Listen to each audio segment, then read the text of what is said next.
Hi guys, let's do a little bit about Vietnam here. There's several slides here, so I'll try to go a little more quickly than usual.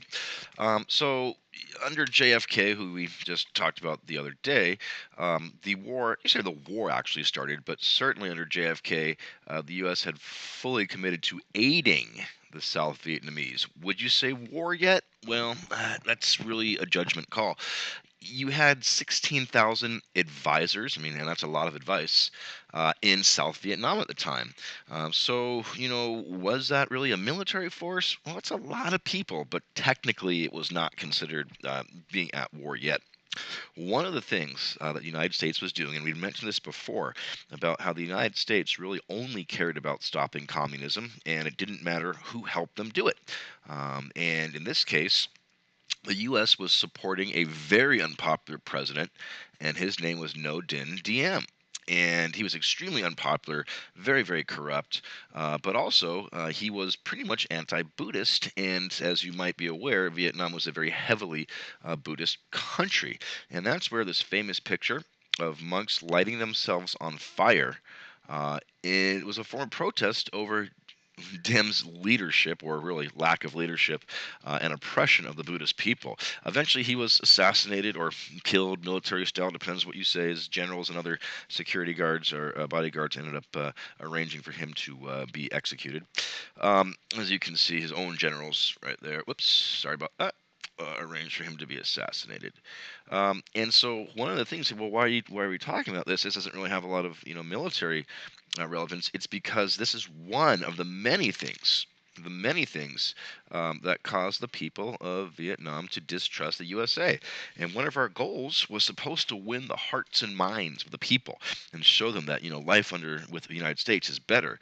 And here we were supporting this unbelievably corrupt and terrible president. Not a good way to get things started. Well, as time goes on, as you can see, this takes place August 2nd, 1964. The Gulf of Tonkin incident, right off of the coast of Vietnam there. U.S. destroyers reported coming under attack from the North Vietnamese. Now, when you say some question the truthfulness of this, there were actually people who actually retired as an admiral, and believe it or not, ran for vice president, was actually one of the people who were flying over the Gulf of Tonkin at the time, and he said actually there was nothing shooting at us. There were no Vietnamese gunboats or anything like that that were attacking any U.S. ship, but I guess that's something that doesn't go reported that well. So basically, yes, the United States made it up completely. Now, the U.S. responded by this made up attack on them by attacking North's bases and oil wells. And then Congress then gave the president the authority to use force to prevent future aggression by the North. And this is very, very controversial because Congress is the institution that has to declare war. The president can't do it himself, but essentially, this Gulf of Tonkin resolution, or as I would call it, really took away war-making powers from Congress and put it in the hands of the executive branch, which is not at all what the Constitution. I mean, the Constitution is pretty clear. Congress is the body that declares war. Definitely not the president. The president is the commander in chief of the military, but he cannot declare war. And so this was another very controversial thing that happened in the Vietnam War. The war, escalating the war. So there were actually two different forces that U.S. forces were fighting against. The one that gave them the most problems were the Viet Cong. They were known as the VC. And these were guerrilla type fighters, and they used the hit and run tactics. Very highly mobile, disappear into surroundings very easily. Then you had the NVA, or the North Vietnamese Army, and this was just a typical military, with tanks using conventional tactics, and not really very, difficult for the U.S. to destroy. If it was ever a fight, straight up fight between the NVA and the U.S. military wins easily. But it was the Viet Cong that were really, really difficult, as they were easily able to hide and blend in with civilian populations. So a couple things the U.S. tried. One of the biggest ones was Operation Rolling Thunder, and it was in response to VC attacks, and it was a massive, massive, massive air campaign that, yes, relentless bombing for 3 years. Can you imagine what that must be like, having to run for cover for 3 years? Man, that's a lot.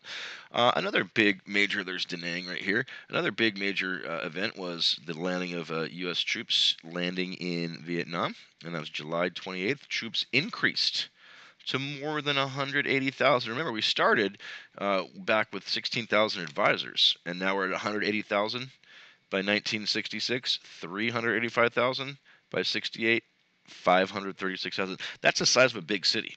500,000 people is a lot of people. So you can see after 65, we have a very, very large and steady increase of U.S. troops in Vietnam. Well, one of the things that really, I guess, caught the U.S. by surprise, even though it was really very poorly reported on, was the Tet Offensive.